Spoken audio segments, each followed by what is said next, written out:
Donc, je vais vous présenter mon projet personnel. Ça porte sur le stress. Donc, comme nous savons, tout le monde souffre de stress, peu importe. Il y en a même qu'à l'âge de 8 ans, ils en ont anxiété. Donc, premièrement, qu'est-ce que le stress?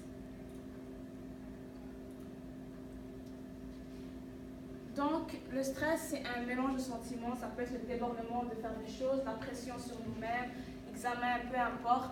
C'est un stress, ça peut être positif, ça peut être négatif selon la situation, mais souvent on le confuse avec l'anxiété. L'anxiété, c'est beaucoup plus poussé, c'est du stress chronique à l'extrême. C'est à la fréquence de chaque jour. Ça peut aller de aujourd'hui je suis trop stressée, mais à chaque jour je ressens ce sentiment-là. Je ne peux plus manger, je ne peux plus dormir, je ne peux plus bien me concentrer à l'examen, je pleure après chaque examen. Donc, premièrement, l'anxiété. Donc, 2/3 des personnes au Canada, ils souffrent de dépression ou d'anxiété. Donc, 66% de la population. 20% des gens qui travaillent ont une maladie qui est liée au stress directement, par exemple le diabète.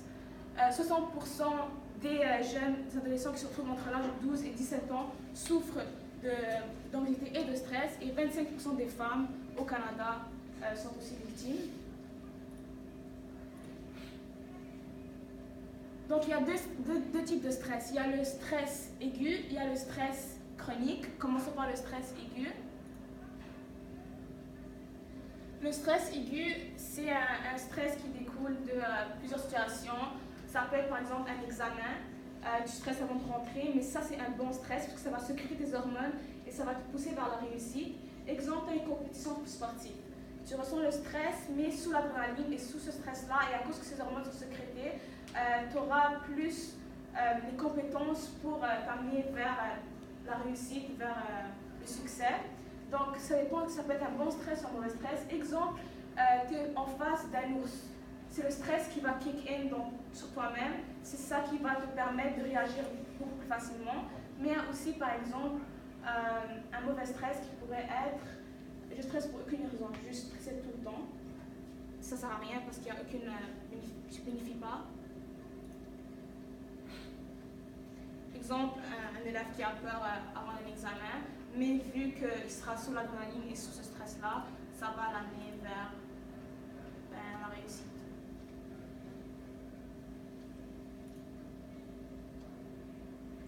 Ou encore des gens qui travaillent à la bourse, ceux qui sont sous la pression à tout temps.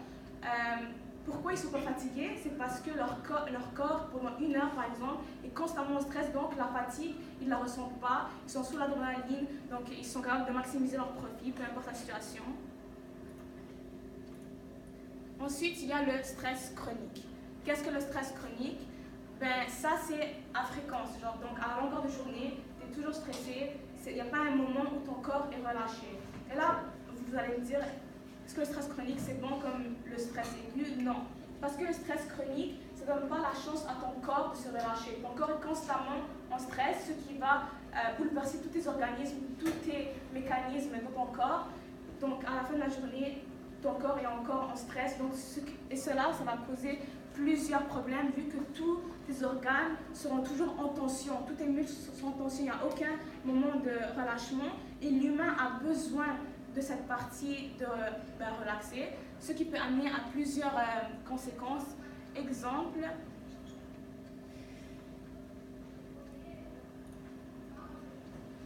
des maladies cardiaques, pression artérielle très élevée, des taux de cholestérol très élevés aussi. Exemple, nos parents, il y en a beaucoup qui souffrent de taux de cholestérol très très élevés à cause du travail ou payer des bills.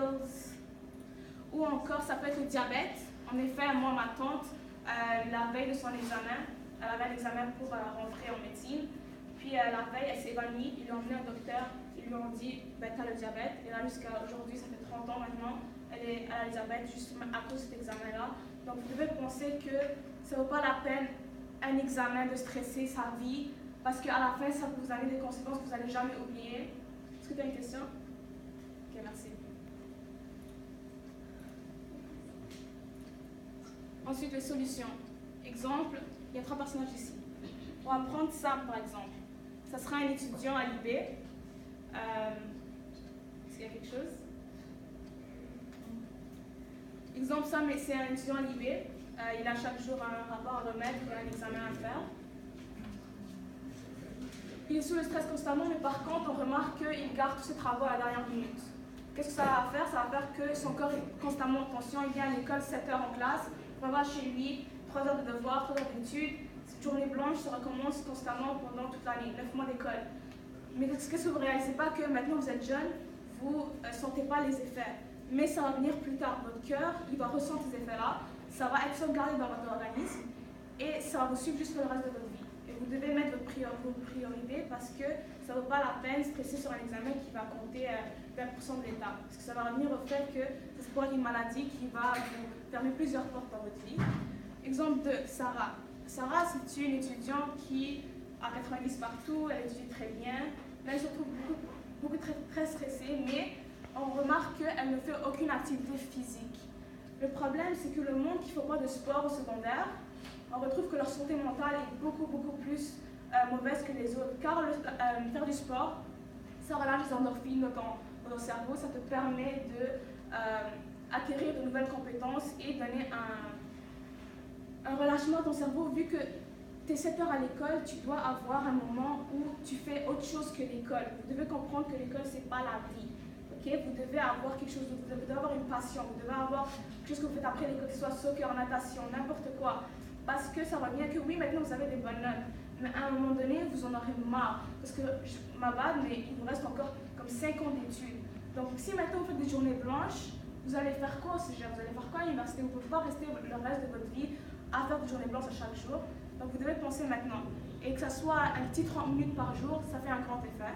Et on retrouve que chez les gens qui font du sport à l'école, ils ont des notes beaucoup plus hautes que quelqu'un qui ne fait pas de sport. Et si tu as déjà des bonnes notes sans faire du sport, imagine si tu faisais, imagine si ta santé mentale était encore plus mieux. Mets ta santé mentale avant tes notes. Tes notes, tu peux étudier 14 heures, mais le fait que si ta santé mentale est mieux, ça va encore mieux le faire. Ensuite, Marc. Marc, c'est le garçon qui dort en classe, qui fait rien, mais par contre, le jour de l'examen, ses yeux ouvrent grands, il commence à stresser, et là, il se dit « Ah, comment je vais rentrer au cégep ?» Là, le stress va commencer à pousser, il ne va pas savoir ce qu'il va faire, il va lâcher l'école, ça bouleverse, c'est une boule de neige. Alors maintenant, comment préparer ça? Vous devez maintenant travailler au secondaire 4, vous avez la chance de vous améliorer, mais organisez-vous. L'organisation, c'est la clé pour diminuer le stress. Le stress ne va pas partir complètement parce qu'on a besoin un peu de stress pour bien faire dans les examens. C'est un stress positif. On doit le diminuer le plus possible. Donc l'organisation, faire de l'activité physique et écouter en classe, ça va vous enlever un grand stress. Puis aussi,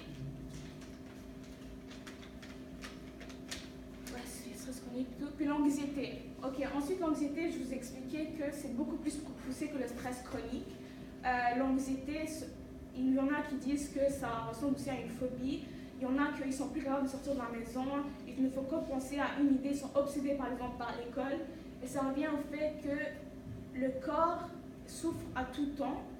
Mais vous devez savoir distinguer le stress et l'anxiété. Si vous souffrez de l'anxiété, ce n'est pas un simple choix de s'organiser à l'école. L'anxiété, ça nécessite l'aide médicale, que ce soit, vous pouvez même demander à la conseillère, demander est-ce que vraiment j'ai l'anxiété, vous allez vous faire diagnostiquer, parce que l'anxiété, c'est pas quelque chose qui sera du jour au lendemain, c'est pas comme le stress que tu peux diminuer. L'anxiété a des effets très forts, comme je vous dis, vous pouvez avoir le diabète, vous pouvez avoir des maladies cardiaques, et ça s'arrête même pas là. Il y en a que, au Canada, le stress, ça pousse au suicide, et on le retrouve beaucoup chez les adolescents, et même chez les 25 ans qui viennent de commencer à rentrer dans le monde du travail, et qui sont stressés à cause de leur situation financière, etc.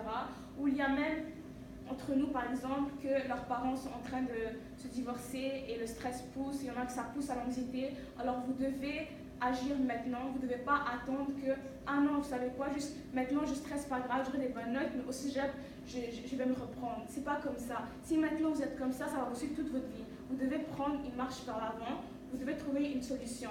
Que ce soit faire de la méditation, faire de l'activité physique, parler à un ami, parler de ses problèmes, parler à ses parents. Vous ne devez pas garder tout ça chez vous. Donc, c'est ça, vous devez trouver une solution parmi les cas que je vais vous montrer. Puis, c'est ça. Donc, mon but, c'est de vous sensibiliser sur le stress. faire réaliser que le stress, il y a des conséquences très très mauvaises sur le corps. Même si vous ne le ressentez pas maintenant, ça va vous suivre après. Si vous restez 7 ans d'études à faire des journées blanches chaque jour, ça va venir que vous le veuillez ou pas. Donc mon but c'est de vous montrer quelques solutions. Il y en a qui ne réalisent pas que 30 minutes de sport par journée, ça aide de manière incroyable. Le corps a besoin d'un moment de relaxer et lorsque tu fais du sport, tu ressens une autre sensation, tu sors du monde école et ça te donne au cerveau maintenant quand tu vas recommencer à étudier, ça te donne un fresh start, tu recommences à zéro. C'est pas comme si tu as 7 heures d'école, tu reviens chez toi, tu fais un 3 heures de devoir et tu fais un autre examen. Donc c'était ça mon but et maintenant je vous donne mon questionnaire. Donc la première, c'est juste noter sur 5 la pertinence des informations si vous avez trouvé importante. Ensuite, c'est avez-vous aimé la présentation PowerTool et pourquoi? Et selon vous, est-ce qu'elle a fait preuve d'une recherche approfondie? Puis, est-ce que cette présentation va vous aider à gérer votre stress dans les situations futures? Et a-t-elle ouvert vos yeux sur les conséquences du stress? Parce qu'il y en a qui ne réalisent pas que tu peux vraiment avoir le diabète, tu peux avoir le cholestérol très haut, mais par contre, on le voit chez vos parents, des personnes réalisent que c'est vraiment à cause du stress. Donc, juste passer le